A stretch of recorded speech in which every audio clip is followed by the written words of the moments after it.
Hello guys, स्वागत है आप सभी का मेरे यूट्यूब चैनल पर। आज हम आपको एसएससी सीपीओ जो 27 जून का पेपर है उसके बारे में आपको बताने वाले हैं। ठीक है, इसमें क्वेश्चन एक जीएस में क्वेश्चन पूछा था, अनुच्छेद 75 के तीसरे किससे संबंधित है। इसमें देखिए बताया गया है कि अनुच्छेद देखिए 75 का जो 3 है वह मंत्रिपरिषद सामूहिक रूप से लोकसभा के प्रति उत्तरदायी होगा, इससे संबंधित है। ठीक है, ये अगर आपके ऑप्शन में दिया रहा होगा तो इसका सही होगा। इसके बाद हम आपको बताते हैं कि इसमें देखिए अनुच्छेद 74 में क्या दिया गया है, राष्ट्रपति को सलाह देने के लिए मंत्रिपरिषद के बारे में बताया गया है। अनुच्छेद 75 में बनाया गया है मंत्रियों के बारे में उपबंध। अनुच्छेद 76 में भारत के न्यायवादी के महान्यायवादी के बारे में बताया गया। अनुच्छेद 77 में भारत सरकार के कार्य के संचालन कैसे होगा, इसके बारे में बताया गया है। अनुच्छेद 78 में बताया गया है कि राष्ट्रपति को जानकारी देने के लिए प्रधानमंत्री के कर्तव्य के बारे में बताया गया है। अनुच्छेद 79 में बताया गया है संसद का गठन। अनुच्छेद 80 में बताया गया है राज्यसभा के बारे में। अनुच्छेद 81 में बताया है लोकसभा के बारे में। अनुच्छेद 83 में बताया गया है संसदों के सदनों की अवधि के बारे में। ठीक, अनुच्छेद 84 में बताया गया है कि सदनों के सदस्य की अर्हताएँ क्या हैं। ठीक, अनुच्छेद 85 में बताया गया है कि संसद का सत्रावसान और विघटन कब होगा। अनुच्छेद 87 में बताया गया है कि राष्ट्रपति का विशेष अभिभाषण क्या होगा। अनुच्छेद 88 में बताया गया है सदनों के बारे में, मंत्रियों और महान्यायवादी के अधिकार के बारे में। अनुच्छेद 89 में बताया गया है राज्यसभा का सभापति और उपसभापति। ठीक, अनुच्छेद 90 में बताया गया है उपसभापति का पदरिक्त कब होगा। ठीक, और कब से उसको कब हटाया जाएगा। अनुच्छेद 91 में बताया गया सभापति के कर्तव्यों का पालन और सकते। अनुच्छेद 92 में बताया गया कि सभापति और उपसभापति को पद से हटाने के संकल्प विचार अधीन हो तब उसका पीठासीन न होना। ठीक, उसके बाद आगे नेक्स्ट क्वेश्चन पे आते हैं। दिया गया था कि सेल्यूकस निकेटर के द्वारा चंद्रगुप्त मौर्य के दरबार में भेजा गया राजदूत कौन था। तो राजदूत मेगास्थनीज था। कौन था वो राजदूत? वो राजदूत मेगास्थनीज था। और उसकी पुस्तक कौन है? उसकी पुस्तक इंडिका है। ठीक, इसमें हमने उसकी तस्वीर भी लगा दी है मेगास्थनीज की। देखिए ये मेगास्थनीज। इनमें से कौन सी उड़ीसा का लोक नृत्य नहीं है? नेक्स्ट क्वेश्चन है उड़ीसा का लोक नृत्य नहीं है। तो जान लीजिए कि उड़ीसा के लोक नृत्य ये हैं घुमरा नृत्य, पाला नृत्य, डास्कथिया, दलखानी नृत्य, छाऊ नृत्य जिसको मयूरभंज भी कहा जाता है, कर्म नाच, गोटी नाच, पुआ, बाखा नाच। इसके अलावा जो भी ऑप्शन में रहेगा वह आपका नहीं सही ऑप्शन हो जाएगा। ठीक, इसके बाद नेक्स्ट क्वेश्चन पे आते हैं कि हिंदू कैलेंडर के अनुसार दिवाली को किस महीने में मनाया जाता है। ठीक, तो हिंदू कैलेंडर के अनुसार दिवाली को जो है प्रत्येक कार्तिक मास के 15वें चंद्र दिवस पर मनाई जाती है। ठीक, यह होली जो है हिंदू कैलेंडर के अंतिम महीने में मनाई जाती है जिसको फागुन बोला जाता है। फाल्गुन का रक्षाबंधन जो है वह सावन मास के पूर्णिमा के दिन मनाया जाता है। ओके, उसके बाद आते हैं नेक्स्ट क्वेश्चन पे। इसके बाद नेक्स्ट क्वेश्चन दिया गया है कि असद अली खान जो है वह किस वाद्य यंत्र से संबंधित हैं। जो असद अली खान है वह रुद्रवीणा से संबंधित है। यहाँ पे देखिए उनका हम चित्र भी लगा दिए हैं। असद अली जो 1977 में संगीत नाटक अकादमी पुरस्कार और 2008 में क्या प्राप्त किए हैं, नागरिक सम्मान पद्म विभूषण भी प्राप्त किया हुआ है उन्होंने। ठीक, उसके बाद आते हैं भारत के प्रमुख वाद्य यंत्र, उसके बारे में इसके साथ जान लेते हैं। सितार में पंडित रविशंकर, उमाशंकर, बुद्धाचित्र मुखर्जी विलायत खां हैं। सरोद से हैं अमजद अली खां, अलाउद्दीन खां, अकबर अली खां।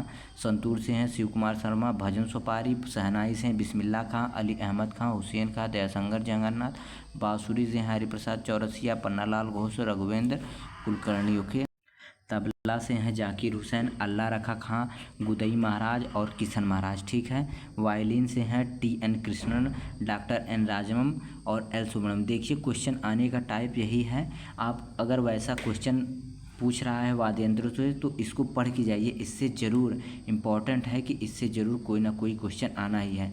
पखावत से हैं गोपाल दास, ठाकुर लक्ष्मण सिंह, छत्रपति सिंह, रहमान खान। ओके, ये रहमान खान क्या है, इम्पॉर्टेंट है, देख लीजिए इसको। रुद्रवीणा से है उसाल सादिक अली खां, असद अली खां। घटम से है TH विनायक राम, EH सुब्रमण्यम। वीणा से हैं S बालचंद्र, कृष्ण भगवात और बरुद्दीन। डागर सारंगी से हैं शकूर खान और मृदंग से हैं ठाकुर भीखम सिंह, जगदीश सिंह और पाल धार रघु। ओके, इसके बाद नेक्स्ट क्वेश्चन पे आते हैं। स्वयं सहायता समूह SHG बैंक लिंकेज प्रोजेक्ट का गठन कब किया गया था। SHBBL परियोजना जो है वो 1992 में नाबार्ड द्वारा शुरू की गई थी। ठीक है, नाबार्ड एक संस्थान है भारत की, उसके द्वारा शुरू की गई थी और यह विश्व की सबसे बड़ी क्या है, माइक्रो फाइनेंस परियोजना है। ठीक है, ये याद रखिए। ठीक, अब यहाँ पे देखिए क्वेश्चन दिया गया है कि बैक्टीरिया का गतिशील अंग क्या है।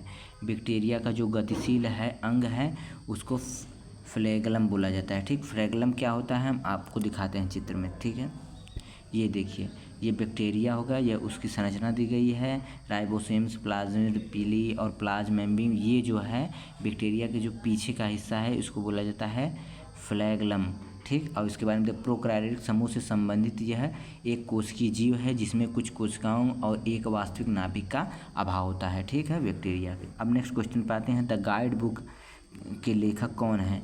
द गाइड बुक के लेखक जो हैं वह R.K. नारायण है। ठीक, ये अंग्रेजी में लिखा गया एक उपन्यास है जिनको 1960 में साहित्य अकादमी पुरस्कार भी मिला गया था। ठीक है, अब नेक्स्ट क्वेश्चन पे आते हैं कि बैडमैन बायोग्राफी किसकी है। जो बैडमैन बायोग्राफी है गुलशन ग्रोवर की है। गुलशन ग्रोवर जो है, देखिए गुलशन ग्रोवर हैं, एक साधारण कहानी बैडमैन मेरी आत्मकथा गुलशन ग्रोवर ने लिखी हुई है। ठीक, अब देखिए भूपेन हजारिका को भारत रत्न कब सम्मानित किया गया था। भूपेन हजारिका जी को, तो भूपेन हजारिका जी को मरने के पश्चात सन 2019 में असम के जो नायक हैं, ये गायक हैं असमिया के, 2021 में संगीत क्षेत्र में इनको प्राप्त हुआ था। ठीक, और भारत रत्न की स्थापना कब होती है। भारत रत्न की स्थापना 1954 में होती है।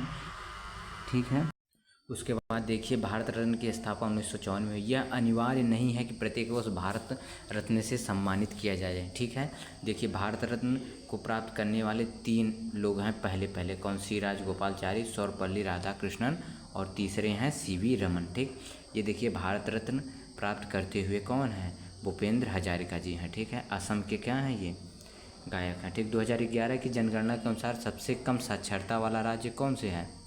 सबसे कम साक्षरता वाला राज्य है बिहार। ओके, इसमें दिखाया गया है, देखिए।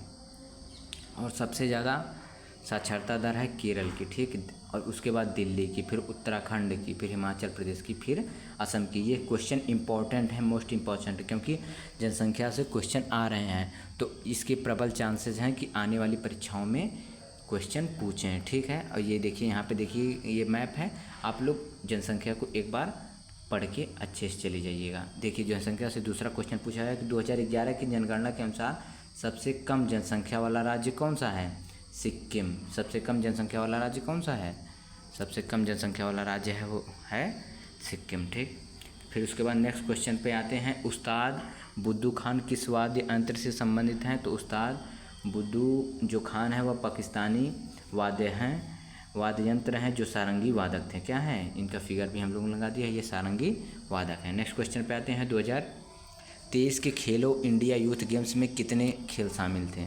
तो खेल शामिल थे 26 खेल। ठीक है, और यह कब स्टार्ट हुआ था, यह स्टार्ट हुआ था 30 जनवरी से 11 फरवरी के बीच में। ठीक है, और यह कहाँ आयोजित हुआ था, यह मध्य प्रदेश में आयोजित हुआ था। ठीक है, और यह 5.0 ठीक 5.0। अब देखिए नेक्स्ट क्वेश्चन पर आते हैं, पूर्वी घाट की औसत ऊंचाई कितनी है। तो पूर्वी घाट की औसत ऊंचाई 600 मीटर हुई है। ठीक है, और इसकी सबसे ऊंची चोटी कौन सी है, महेंद्रगिरी इसकी सबसे ऊंची चोटी है। देखिए ये महेंद्र पूर्वी घाट का दिया हुआ है, देखिए पूर्वी घाट दिया हुआ है ऐसे ऐसे। नेक्स्ट क्वेश्चन पे आते हैं, इनमें से कौन सा बायोस्फीयर रिजर्व आंध्र प्रदेश में स्थित है। तो ऑप्शन जो दिया रहा होगा उसमें सही ऑप्शन है शेषचलम ऑप्शन। ठीक, शेषचलम पहाड़ियाँ। ठीक, ये जो क्वेश्चन है हम लोग स्टूडेंट से पूछ के एनालिसिस कर करके आपको दे रहे हैं। ठीक है, इसके बाद नेक्स्ट क्वेश्चन पे आते हैं, भीमबेटका की गुफाओं में किस प्रकार के चित्र बने हुए हैं। तो शैल चित्र बने हुए हैं। ठीक है, ये भीमबेटका की जो गुफाएं हैं ये मध्य प्रदेश के रायसेन जिले में स्थित है। ठीक, यहाँ पे देखिए मैंने फिगर भी लगा दिया है भीमबेटका के जो गुफाओं के शैल चित्रों के बारे में। ठीक, उसके बाद नेक्स्ट क्वेश्चन है कि वास्को डी गामा ने भारत कब आया और उसकी यात्रा किस देश से है संबंधित है। तो वास्को डी गामा जो भारत आया था वो 20 मई 1498 को आया था, वह पुर्तगाल देश से संबंधित है। और कहाँ आया था, केरल के कोझिकोड जिले के कालीकट कापड़ गांव के पास पहुंचा था। ठीक है, वास्को डिगामा। ये देखिए वास्को डिगामा का हमने फिगर भी लगा दिया। नेक्स्ट क्वेश्चन पे आते हैं कि विधवा पुनर्विवाह अधिनियम के तहत पुणे में अपनी पत्नी के साथ स्कूल किसने खोला था? तो गोपाल हरि देशमुख जी ने खोला था। और इसके बारे में हम लोग जानते हैं कि हिंदू विधवा, यहाँ पे देखिए दिया गया है कि हिंदू विधवा पुनर्विवाह अधिनियम 1856 में पारित किया गया था। इस अधिनियम ने ईस्ट इंडिया कंपनी के नियम के तहत भारत के सभी न्यायालयों में हिंदू विधवाओं को पुनर्विवाह को कानूनी बना दिया। लॉर्ड डलहौजी के कार्यकाल में हिंदू विधवा पुनर्विवाह अधिनियम का मसौदा तैयार किया गया था। यह अधिनियम लॉर्ड कैनिंग द्वारा सन 1856 में पारित किया गया था। भारतीय समाज सुधारक ईश्वर चंद्र विद्यासागर ने भी इसमें सहयोग किया। ओके, अब उसके बाद आते हैं, ये देखिए उसके बाद नेक्स्ट क्वेश्चन दिया गया है कि डिबलिंग शब्द किस खेल से संबंधित है? तो जो डिबलिंग शब्द है वो बास्केटबॉल से संबंधित है। इसमें देखिए डिबलिंग क्या होता है, देखिए हम आपको दिखाते हैं। जब आपके हाथ में ऐसे बास्केटबॉल हो तो उसको नीचे ऊपर ऐसे हाथ से पटकना को ही डिबलिंग कहा जाता है। ठीक है, और इसमें कुछ और शब्द हुआ गया है कि एक बार में हाथ में लगातार फर्श पर उछालना को क्या डिबलिंग कहा जाता है। देखिए इसमें बास्केटबॉल से जुड़े और भी शब्द दिए हुए हैं, जैसे बॉल हो गया, बास्केट हो गया, ब्लॉकिंग हो गया, डिबलिंग हो गया, फ्री थ्रो हो गया, हेल्ड बॉल हो गया, होल्डिंग जंप और मल्टीपल थ्रो हो गया, पिवट हो गया। ठीक, अब नेक्स्ट क्वेश्चन पे आते हैं। दिया गया है मुद्रा योजना में का फुल फॉर्म क्या है? ठीक है, देखिए नेक्स्ट क्वेश्चन ये दिया गया है कि इसमें जो यम का फुल फॉर्म है वह micro unit development and refinance agency दिया गया है। ठीक है, यह माइक्रो फाइनेंस संस्थाओं की गैर बैंकिंग वित्तीय संगठनों को कम दर पर ब्याज लोन प्रदान करने के लिए जिम्मेदार है। यह प्रधानमंत्री मुद्रा योजना 8 अप्रैल 2015 को स्थापित की गई थी। ठीक है, इसके बाद नेक्स्ट क्वेश्चन पे आते हैं। इसमें देखिए फिगर दिया गया है। इसके बाद नेक्स्ट क्वेश्चन दिया गया है कि काराकोरम रेंज में कौन सी चोटी आती हैं? तो उसमें जो ऑप्शन दिया गया था उसमें एक ऑप्शन K2 था, तो इसका सही ऑप्शन K2 जाएगा, जिसकी ऊंचाई है 28,251 फुट। ठीक है, जिसको 8,611 मीटर भी कहा जाता है। ठीक, शैलेंद्र राजवंश के राजा किस धर्म को मानते थे? तो वो किसको मानते थे? वो बौद्ध धर्म को मानते थे, शैलेंद्र। अब देखिए हम उसका फिगर दिखा देते हैं। ये देखिए शैलेंद्र राजवंश के राजा थे। ठीक है, अब देखिए next question, what is the opposite process of solidification? ठीक, इसमें देखिए दिया गया है the opposite process of a liquid became a solid is called solidification. The process of liquid became a liquid is called melting. देखिए जैसे gas है, अब जब गैस से कंडेंसन होगा तो लिक्विड बनेगा, और जब लिक्विड से कंडेंसन होगा तो क्या बनेगा? तब आपका बनेगा सॉलिड। ठीक, फिर सॉलिड से सबमिलेशन होगा तो आपका गैस बनेगा। ठीक, ये इसकी तीनों की अपनी अपनी प्रोसेस है। ठीक, अनुच्छेद 48 से किससे संबंधित है? इसमें दिया गया है कि पर्यावरण की सुरक्षा हेतु प्रत्यक्ष प्रावधान पेश करने के लिए संविधान में संशोधन किया गया। इसे 42वें संविधान संशोधन के राज्य की नीति निर्देशक तत्वों के अनुच्छेद 48A में जोड़ा गया। राज्य पर्यावरण की सुरक्षा और सुधार करने के लिए देश के वनों और वन्यजीवों की रक्षा करने का प्रयास किया गया है। इसमें देखिए दिया गया है कि आर्टिकल 48 के बारे में, protection and improvement of the environment. Okay, अब उसके बाद नेक्स्ट क्वेश्चन पे आते हैं। नेक्स्ट क्वेश्चन दिया गया है कि मौलिक कर्तव्य भारत के संविधान के किस अनुच्छेद में निहित है? तो यह अनुच्छेद है, यह 51A में और भाग 4 के क में। ठीक, मौलिक कर्तव्य क्या क्या होते हैं? मौलिक कर्तव्य के बारे में बताया गया है कि संविधान का पालन करना चाहिए, स्वतंत्रता के लिए आंदोलन करना चाहिए, और आंदोलन से प्रेरित और आदर्शों को संजोए रखने का पालन करना चाहिए। ये सब मौलिक कर्तव्य दिए गए हैं, आप लोग इसको रिवाइज करके जाइएगा। ठीक है, देखिए नेक्स्ट क्वेश्चन दिया गया है कि वित्त आयोग का गठन भारत के राष्ट्रपति द्वारा संविधान के अनुच्छेद के तहत किया जाता है। किस अनुच्छेद के तहत किया जाता है? तो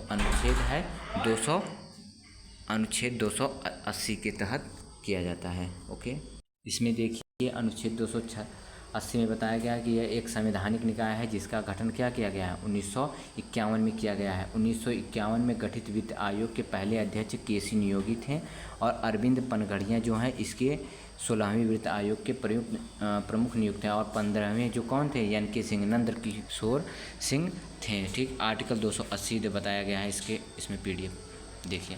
नेक्स्ट क्वेश्चन दिया है, जागोई और चोलोम की शास्त्रीय नृत्य के 2 मुख्य भाग हैं तो मणिपुर के। यहाँ पे देखिए ये वाला जो फिगर है मैं आपको दिखाता हूँ। ये वाला जो फिगर है, ये वाला फिगर जागोई है और ये वाला फिगर चालोम प्रदर्शित किया गया है। नेक्स्ट क्वेश्चन है कि श्याममणि देवी किस शास्त्रीय नृत्य से संबंधित हैं तो श्याममणि देवी जो हैं वह ओडिसी शास्त्रीय नृत्य से संबंधित हैं और इन्हें 2022 में पद्मश्री भी प्राप्त किया गया है। देखिए प्राप्त किए हैं। उड़ीसा के प्रमुख पहले ओडिसी शास्त्रीय नर्तक का नाम बताइए जिसमें पद्म विभूषण पुरस्कार से सम्मानित किया गया था, तो कौन है, केलुचरण महापात्र हैं सन 2000 में। ठीक है, तो इतने ही क्वेश्चन मिल पाएगा इस तो, और नेक्स्ट क्वेश्चन और भी क्वेश्चन हम कल लाएंगे आपके लिए। धन्यवाद गाइस।